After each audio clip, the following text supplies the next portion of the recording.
With one CGI fantasy adventure after another hitting our screens, will Godzilla King of the Monsters be crowned with glory, or will it be overthrown by its rivals from the summer blockbuster throne?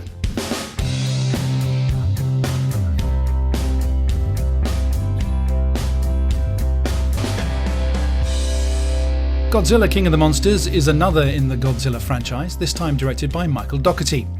The film follows on from Gareth Edwards' 2014 film and, remarkably, is the first Godzilla film to be entirely produced by a Hollywood studio. There have been something like 35 Godzilla films in the past, most not surprisingly emanating from Japan. King of the Monsters doesn't forget its roots and is dedicated to executive producer Yoshimitsu Banno and Haruo Nakajima, who was the original man-in-a-suit Godzilla performer, both of whom passed away in 2017.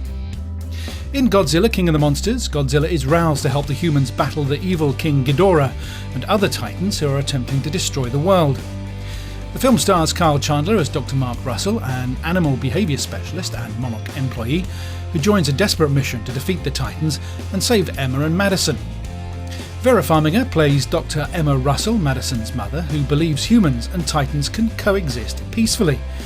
And Millie Bobby Brown plays Madison, Emma and Mark's 12-year-old daughter. Bradley Whitford is Dr. Rick Stanton, a crypto sonographer working for Monarch, and Sally Hawkins reprises her role as paleo zoologist Dr. Vivienne Graham from Godzilla in 2014. Charles Dance provides a welcome addition to the cast as Colonel Alan Jonah, a former British Army officer and eco-terrorist determined to restore the natural order through the trafficking of Titan DNA. Monarch's paleobiologist Emma Russell and her daughter Madison witness the birth of Mothra, a giant larva being studied by Monarch as part of their Titan research. Emma is co-inventor of the Orca, a special computerized device that is able to communicate with the Titans, which she uses to calm Mothra after she hatches. But a group of eco-terrorists led by Alan Jonah burst in, shoot most of the scientists, and kidnap Emma and Madison. Monarch approach Mark, Emma's ex-husband, to join a task force of scientists and soldiers to track down Emma and Madison. They follow the clues to a secret hideaway in Antarctica when they discover that the eco-terrorists plan to release King Ghidorah, an alpha male able to bring the Titans together and threaten the Earth.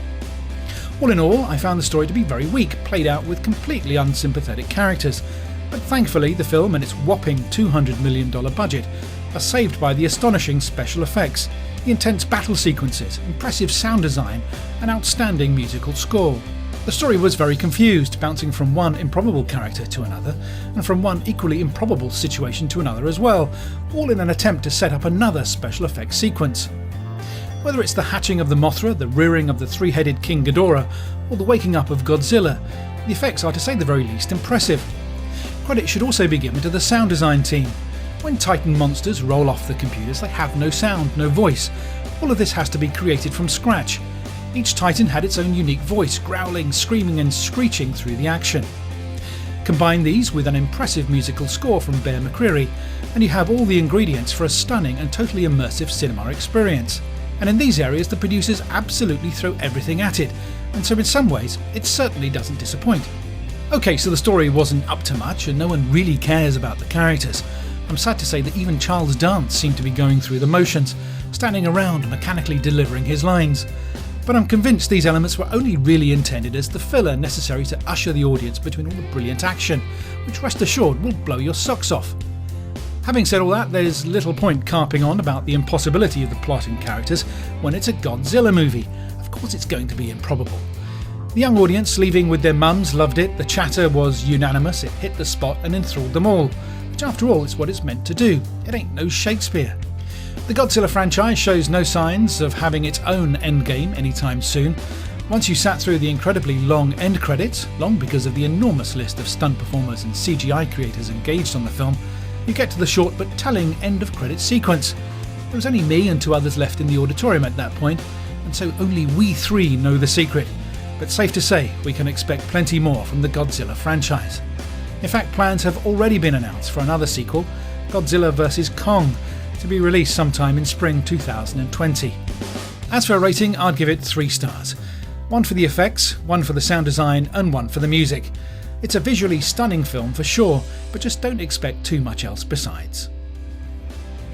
So whether you're into the latest releases or prefer to go behind the scenes with some of our greatest filmmakers, please do subscribe to our channel.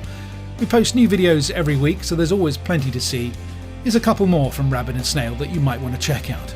Thanks for watching, see you next time.